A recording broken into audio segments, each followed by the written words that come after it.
welcome everybody to our roundtable. My name's John Jones, I'm CEO at Tandem.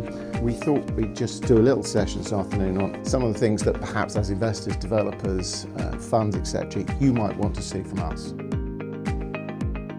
I wanted to hear a little bit more about other like-minded clients, landlords, as well as tenants and service providers for logistics and last-mile logistics, and just find out what people are up to. What brings me here mainly is my close relationship with Tandem and our business's close relationship with Tandem. But we work very closely with our shared client base across industrial and logistical spaces, so it's a natural coming together for all of us. We specialise in IOS, which is industrial outside storage, so it's looking at the logistical solution side of things, and really wanted to get a better understanding of how the sector's grown, especially since COVID, and things like the evolution of the kind of AI space and data centre space. At Tandem, we have an increasing amount of industrial clients nationally that we're acting on behalf of, and I wanted to learn more about the industry viewpoint from both occupiers, landlords and investors.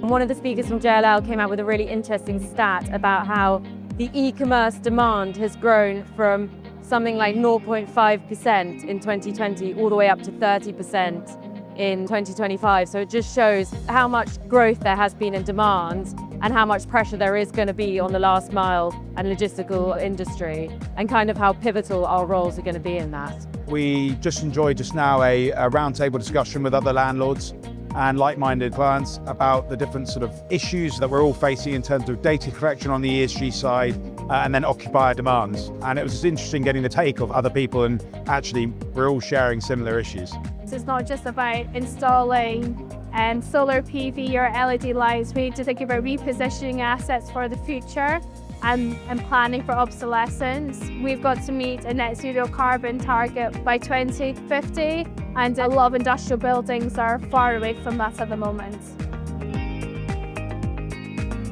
When we're researching and developing our products, we have ESG in the back of our minds as we're doing it. So the more that the businesses that are here are thinking about that, the better it is for us as we can start to position our solutions towards them. ESG is still obviously at the forefront of our minds when we're looking at investments, especially in logistics and last mile.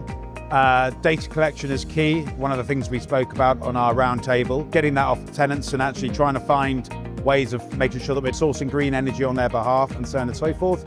And I think one of the other things is that we're trying to make sure that within our buildings that we use things like PV cells and also having EV charging points within the assets for the benefit of the tenants, but also potentially another way of creating income for our clients. What I find interesting is a lot of the institutional investors have quite clear ESG ambitions. A lot of it is related around consumption data, energy, water, waste. So they're looking to us as our property managers to work with their occupiers to collect that data